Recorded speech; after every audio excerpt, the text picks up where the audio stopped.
તો રાજકોટમાં માવઠાથી નુકસાનીનો સર્વે પૂર્ણ થઈ ગયો છે। રાજકોટ જિલ્લામાં 4,36,000 હેક્ટરમાં નુકસાની થઈ છે। મગફળી, કપાસ અને સોયાબીનના પાકમાં નુકસાન આવ્યું છે, તો મરચાના પાકમાં પણ વ્યાપક નુકસાન થયું છે। રાજકોટ જિલ્લાના 652 ગામમાં સર્વે કરવામાં આવ્યો છે, જેમાં નુકસાનીનો મોટો આંકડો સામે આવ્યો છે। ખેડૂતો કહી રહ્યા છે કે સરકાર અમને હવે પૂરતું વળતર ચૂકવે।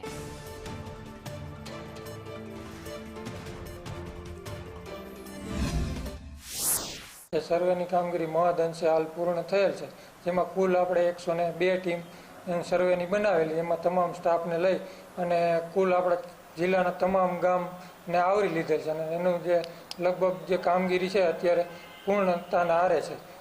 ટૂંક સમયમાં એ કામગીરી પૂર્ણ થઈ જશે। એ કામ જોઈએ તો અત્યારે અંદાજિત 4,30,000 જેવું હેક્ટરની નુકસાની છે।